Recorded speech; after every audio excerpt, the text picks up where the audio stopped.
네, 그럼 이와 관련해서 정치권 소식까지 두 분 모시고 얘기 나눠보겠습니다. 정군기 홍익대 교수, 이용호 원광대 초빙 교수 나와 계십니다. 안녕하십니까? 네, 안녕하세요. 네, 안녕하세요.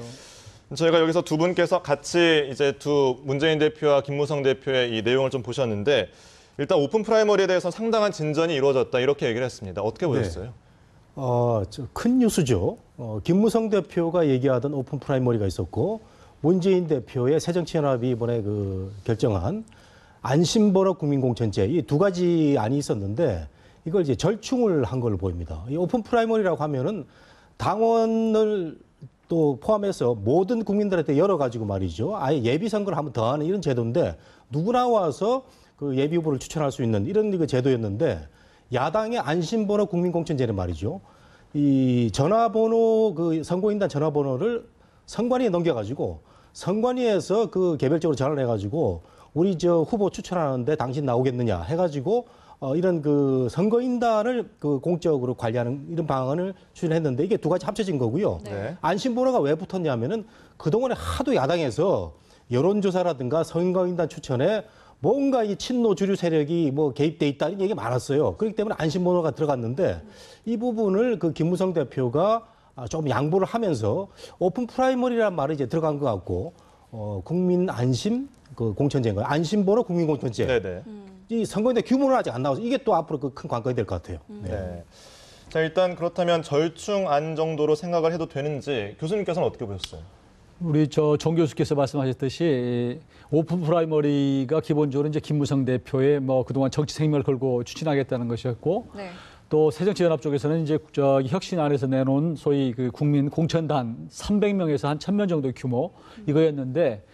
기본적으로 이제 오픈 프라이머리나 국민 공천단이라는 게 왜 추진하게 됐냐면 당 대표 측이나 주류 쪽에서 이 공천을 좀 투명하지 않게 한다.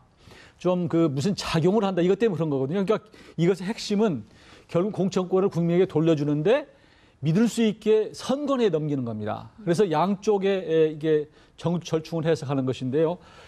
김무성 대표가 완전 국민 경선제를 가지는 못했지만 그 취지를 살리는 플랜 B로 가는 것이죠. 그래서 네. 지난번 300명 규모에서 1000명 정도 규모를 더 늘려서 예를 들어서 3000명이나 이렇게 더 완전히 더 확대를 시켜놓으면 김무성 대표 얘기하는 이런 부분을 충분히 완전 국민 경선제에 버금가는 것으로 될 수 있을 것 같고요.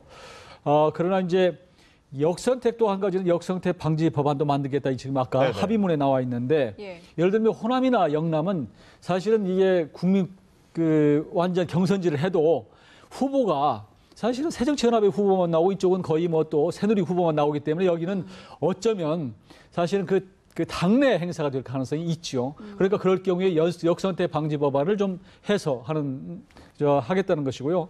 또 한 가지는 이제 새정치연합 쪽에서 아마 주장했을 것 같은데 일부는 전략 공천을 하겠다는 거 아니겠습니까? 네네. 20%? 이 부분을 확보하기 위해서 만일 우리 이 지역은 전략 공천을 하겠다고 하면 이 부분은 이제 예를 들어서 새정치연합은 오픈 프라임에 참여를 않는 이런 상태가 되기 때문에 그럴 경우에 새누리만 하기 때문에 예를 들면 이제 역선택 방지법안이 나오는 것이 아닌가라는 생각이 들고요. 또 한 가지는 신인에게 이제 신인에게 6개월 전부터 예비 후보 등록을 하도록 한 것은 이 오픈 프라이머리가 기본적으로 지명도가 높고 조직을 갖추고 있는 현역에 유리하지 않느냐라는 비판론이 꽤 있었습니다. 네네. 그렇기 때문에 현역 같은 경우는 지금까지는 4개월 전에 등록하게 돼 있는데 6개월 전에 등록하게 함으로 해서 소위 신인들에게 좀 어떤 프레미엄을 주도록 하는 이런 것을 여러 가지 지금 하고 합의를 해가는 과정인 것 같습니다. 네. 지금 합의 내용을 좀 정리를 해주셨는데요. 안심번호 국민공천제 이제 국회 정개특위에서 논의가 이루어질 텐데 어떤 부분이 좀 논의가 이루어질까요? 예, 오늘 두 대표가 말한 내용 우리가 좀 유심히 살펴볼 필요가 있는데 의견 접근을 이뤘다고 그랬습니다. 네. 합의를 한 게 아니고요. 그렇죠. 예. 두 사람이 오늘 한 자리 나와가지고 상징적으로 여야 대표가 저렇게 공천 룰과 관련돼서 한 자리라고 참 이례적으로 봤습니다. 근데 의견 접근을 이뤘다는 아주 신중한 표현을 썼고 말씀하신 대로 이 워낙 중요한 사안이기 때문에 정개특위에서 이 큰 틀의 방향을 가지고 좀 더 세부적으로 논의해라 이런 것 같고요. 그다음 제가 또 관심 있게 보는 것은 선거인단 규모가 안 나왔어요. 사실은 오픈 프라이머리라고 하면은 그 여당에서는 추측하기로는 한 30만 명의 유권자가 있다면 한 10분의 1 정도, 그래서 한 3만 명 정도, 2, 3만 명 정도가 가서 후보를 추천하는 이런 그 규모가 될 텐데 국민 그 안심번호 공천단은 300에서 1000명. 어떻게 보면 굉장히 그 대표성이 약할 수가 있는데 이 그 선거인단 규모에 대해서는 언급이 안 됐기 때문에 네. 앞으로 이거 절충하는 게 굉장히 큰 그 관건이라고 하겠습니다. 그래서 서로가 이제 산 넘버 산인데 네. 그다음에 김무성 대표는 말이죠. 오늘 그 오픈 프라이머리라는 아주 100% 국민 완전 경선은 일단 이게 접어둔 셈이 돼서 네, 그렇죠. 네. 그 이걸 지지하던 사람의 어떤 반발도 있을 수 있고 그다음에 국민 안심번호 국민공천 이것을 받아들인 데 대해서 또 이 친박의 반발을 이 무마하는 그런 그 과정이 남아 있고요. 의외로 문재인 대표는 지금 뭐 이제 재신임을 받은 상황이기 때문에 김무성 대표에 대해서는 더 쉽지 않을까 하는 생각도 듭니다. 네. 사실 추석 연휴 동안에 양당 대표가 회동을 할 수 있다라는 가능성은 계속해서 나왔거든요. 근데 실제로 회동을 했고 어느 정도 진전된 모습이라고 이렇게 보여줬는데 그만큼 문재인 대표도 그렇고 뭐 김무성 대표도 그렇고 서로 어떤 이해관계가 잘 맞았던 걸까요? 그렇죠. 둘 다 이제 그 김무성 대표도 마찬가지고 문재인 대표도 마찬가지고 당내 지금 입지가 상당히 좋지 않거든요. 그러니까 동병상련의 입장이고 김무성 대표 같은 경우는 오픈 프라이머리 가지고 사실은 친박 쪽에서 계속 흔드는 그런 상황이 있었고요. 또 마찬가지로 이제 그 문재인 대표도 비박 쪽에서도 여전히 혁신위에서 마지막 안까지 발표했음에도 불구하고 지금 리더십을 확보하지 못했기 때문에 두 분이 추석 연휴를 통해서 어떤 합의를 발표해내지 못하면 추석 연휴 이후에도 흔들 수밖에 없다. 그래서 저는 두 사람이 이해가 맞아떨어진 것 같아요. 그래서 이걸 어느 정도 윤곽을 잡아서 총선 이후에 그 추석 연휴 이후에 총선 국면으로 몰고 가자라는 생각을 둘이 했던 거 아닌가. 그래서 지금 예를 들면 아까 만약에 지금 6개월 전부터 예비후보 등록을 하게 된다 신인들이 한다면 이미 전국에서 예비후보 등록을 10월 달부터 할 수밖에 없습니다. 네. 그러면 총선 국면으로 가는 수밖에 없고요. 네. 그리고 국회가 열려 있지만 의원들도 자기 지역구에 콩밭에 가 있을 수밖에 없어요. 그러니까 뭐 비박이든 아니 그 친박이든 아니면 비노든 지금 당 대표 흔들 상황이 아니고 자칫하면 지역구 신경 쓸 수밖에 없는 이런 상황으로 몰고 갈 수밖에 없다라는 생각이 들기 때문에 두 사람이 알게 모르게 이제 선후배 사이 아니겠습니까? 네. 이게 이해관계 맞았다 이런 생각이 들고요. 또 한 가지 좀 주의 깊게 봐야 될 것이 그 지역구하고 비례대표 숫자 이 문제 가지고 지금 이견이 있는데 네. 그 부분도 조금 상당히 접근을 했다라는 느낌이 들어요. 기본적으로 지역구를 줄일 수 없다라고 하는 게 지금 비례대표를 줄이자. 네. 비례대표를 줄여서 지역구를 좀 높이자. 농어촌을 배려하자는 게 지금 새누리의 입장이고 그리고 이제 그 문재인 대표 측의 새정치연합 쪽은 절대 비례대표를 줄일 수 없다 이런 입장 아니겠어요? 근데 아까 얘기한 걸 보면 권역별 비례대표를 도입을 해주면 비례대표를 좀 줄일 수 있다. 그런 뉘앙스가 아까 숨어 있는 것 같아요. 그러니까 이 부분이 예를 들어서 비례대표를 한 10석 정도 줄이고 상징적으로 그럼 한번 가자. 이런 정도로 내부적으로 오간 것 같은 느낌을 저는 받았습니다. 오늘 협상이 이제 측근들도 모르게 전격적으로 이루어졌고 11시부터 이제 부산에서 1시간 반가량 회동이 됐습니다. 여러 가지 이야기가 나온 것 같은데 그중에서도 이제 선거구 획정 문제도 좀 논의가 된 것 같아요. 네, 조금 전에 김무성 대표가 선거구 획정 문제에 대해서 얘기를 했는데 제가 좀 볼륨이 작아서 잘 못 알아들었는데 예. 특별한 뭐 합의 사항은 없었던 것 같죠. 선거구 획정 문제는 지금 선관위에서도 위원회도 있고 해서 뭐 곧 이제 결정이 될 것 같은데 이건 뭐 헌법재판소에서 확실하게 그 룰을 정해줬잖아요. 그 2대1에 맞게 해라 해서 그 내부적으로 여러 가지 이제 어떻게 할 것인지 비례를 할 것이냐 이런 문제가 남아 있는 것 같고 저는 오늘 두 사람이 부산에서 발표를 했습니다. 네. 부산에서 이런 또 협상이 이루어졌고 이게 상당히 그 의미가 있다. 상징하는 그 시사점이 있다고 보는데 두 사람이 지금 양당의 대표기도 하지만 또 대권을 향해서 달리는 1, 2위 주자입니다. 네네. 1, 2위 주자인데 부산에서 했다는 건 무슨 의미를 가지고 있냐면은 뭐 부산이 이제 홈타운이기도 하면서 PK에서 이니셔티브를 지지 못하면은 총선 또 더 나아가서 대선에 있어서 우리가 이길 수 없다 이런 그 생각이 있는 것 같아요. 자연스럽게 추석 연휴를 맞이해 가지고 고향에서 협상을 하고서 고향에서 발표를 한다. 뭐 측근들이 뭐 모르게 한 건 아닌 것 같고요. 제가 듣고 있는 바로는 상당히 그 김무성 대표 그 측근들이나 문재인 참모들이 사전에 준비를 많이 해가지고 오늘 두 사람이 이렇게 나와서 발표하게 된 것까지 그 합의가 이루어진 것 같거든요. 예. 따라서 보면은 여야가 정치 개혁을 해야 되겠다. 정말 이래가지고는 안 되겠다라는 생각은 있는 것 같아요. 이런 점에서는 좀 평가를 좀 하고 싶고 오픈 프라이머리가 됐던 안심번호 국민공천제가 됐던 이 과정을 잘 또 이끌어 나와가지고 유종의미를 거둬야 됩니다. 그렇죠. 사실 양당 대표가 이거 오늘 큰 틀에서 기준을 마련했는데 정계특위라든가 또는 당내의 비주류 세력들에 의해서 이게 흔들린다든가 또 백지화가 된다든가 이러면은 모든 피해는 국민들한테 다시 돌아오는 거거든요. 이런 점에서 우리 정치 각 진영에 있는 세력들이 좀 더 심사숙고해가지고 오늘 이 큰 틀에 정치 개혁을 해보자. 공천을 국민한테 돌려준다는 이런 취지를 좀 잘 살렸으면 좋겠습니다. 네.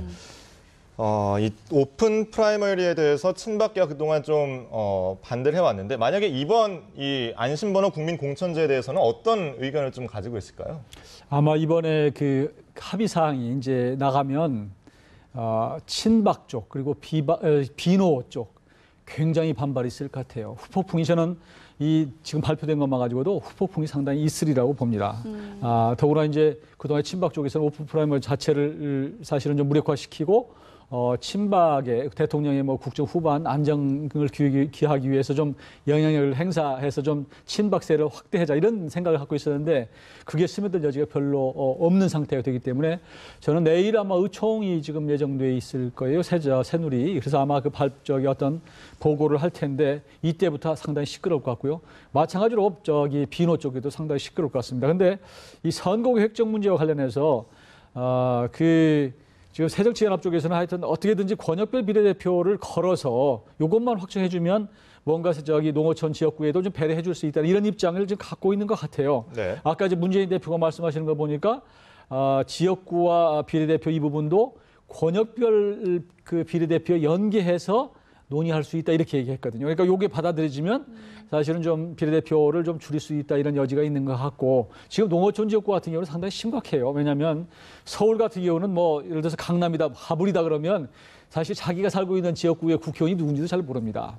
그러나 지역에서는 시나 군에 가보면 국회의원의 역할이 굉장히 크기 때문에 만일 이대로 예를 들어서 비례대표를 줄이지 않고 지역구를 확정을 시킨다면 심지어 6개 시군이 합쳐져서 하나의 국회의원이 나오기 때문에 그 지역의 농촌 같은 경우는 굉장히 사실은 국회의원으로서 활동하기도 어렵고 지역 구민들도 국회의원 얼굴 한번 보기가 힘든 상황이 되기 때문에 이것도 굉장히 심각하게 되어 있는 상태라고 봐야 될 것 같고요. 그래서 새누리당 쪽에서도 이 부분을 양보하지 않을 것 같고요. 그러다 보니까 이쪽에서 또 권역별 비례대표를 양보하지 않아서 이 부분도 다음에 좀 소타협 어느 정도 입장이 좀 조금씩 좁혀지는 것이 아닌가 싶은데 여하튼 오늘 나온 것만 가지고도 상당히 후폭풍은 있을 것 같습니다.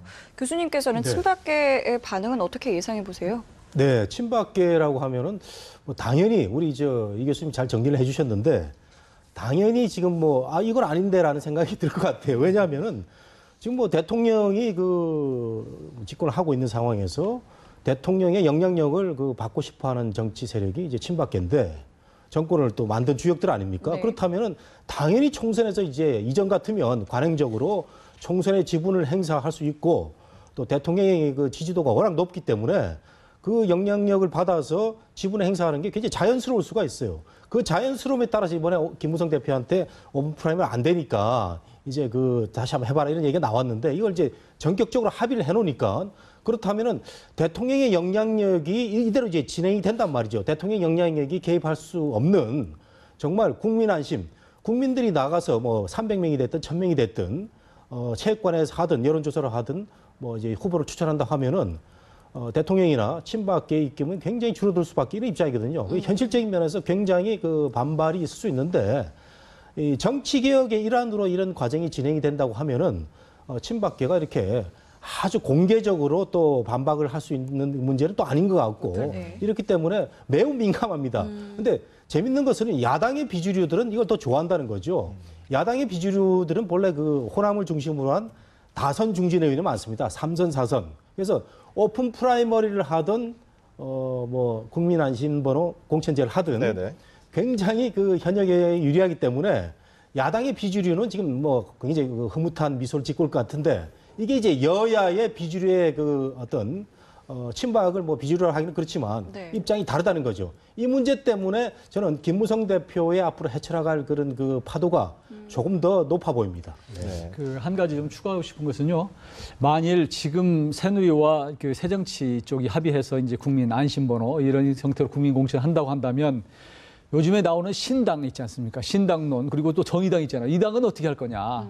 두 당만 하면 나머지 참여할 거냐? 이런 부분도 있을 수 있어요. 근데 이게 만일 비주류가 예를 들어서 새정치연합에 일부 이탈을 해서 상당히 모양새를 갖춘 신당이 나왔었을 때 이 부분도 상당히 관심 포인트가 될 것 같습니다. 네. 네, 알겠습니다. 자, 앞으로의 정치권은 좀 지켜보도록 하고요. 다른 이슈 하나 짚어보겠습니다. 지금 국회 선진화법이 시행이 되면서 앞서 우려했던 뭐 동물국회는 방지했지만 뭐 식물국회가 돼버렸다. 이런 우스갯소리 많이 하거든요. 네. 자, 과연 그렇다면 국회 선진화법에 대한 개정 필요성은 교수님께서 어떻게 보시는지? 저는 뭐 이전부터 선진화법은 개정돼야 된다. 민주주의라는 게 타협과 협상을 하다가 안 되면 하는 게 이제 다수결 제도거든요. 이게 뭐 수천 년 동안 인류가 그 머리를 짜낸 굉장히 단순한 제도입니다. 그래서 우리가 무슨 어떤 의안을 뭐 집행을 하고 그 우리가 정책을 실행시키기 위해서는 결정이 빨리 나야 되는데 이걸 국회 선진법이라는 묘한 그 제도를 만들어 가지고 말씀하신 대로 동물국회는 방지했는데 식물국회는 돼버렸다. 식물국회 예. 돼버렸다. 이런 얘기가 있습니다. 근데 또 재미있는 또 통계가 하나 있더라고요.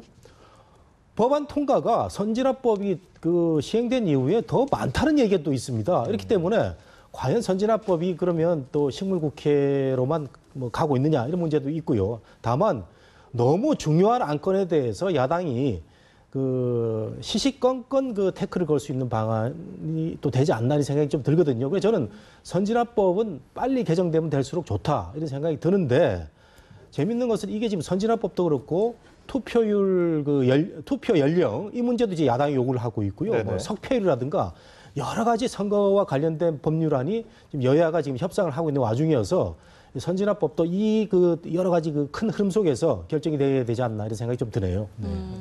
네, 그리고 이제 마지막으로 하나만 더 질문을 드릴게요. 국회 선진화법만큼 말 많은 법이 있죠. 바로 김영란법 시행이 이제 1년 앞으로 다가오면서 이것도 역시 좀 수정을 해야 된다 얘기가 있거든요. 어떻게 보세요? 그러니까 그 김영란법이 이제 그 제정이 될 때만 해도 국민들이 그거 다 하라고 그랬거든요, 사실은. 언론도 이런 법 만들라고 사실 얘기했어요. 근데 막상 만들고 보니까 야, 이거 선물을 그렇게 완전히 금지시켜야 하면 추석 명절 때 네. 몇만 원짜리 다 걸리는데 결국은 농산물 이게 너무 그 선물 세트로 위축이 된다. 이런 얘기 아니겠습니까?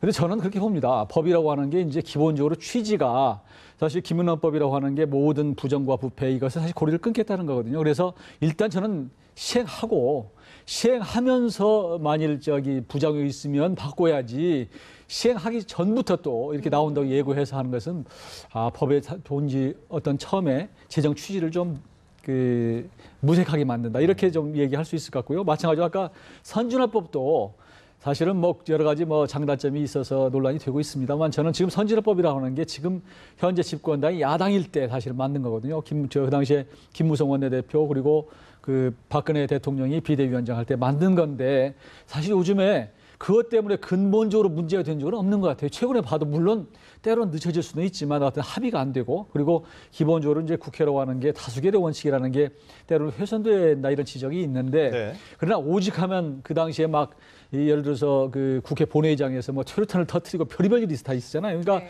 제발 국민들 좀 싸우지 말고 대화 타협문을 만들려고 해서 만든 거니까 저는 그 과정이 있다고 보기 때문에 법을 한 번 만들면 너무 빨리 그게 단점이 생긴다고 해서 바꾸고 하는 이런 것은 좋지 않나 저는 그렇게 봅니다. 알겠습니다. 자, 오늘 두 분 말씀은 여기서 마무리를 해야 될 것 같습니다. 오늘 말씀 고맙습니다.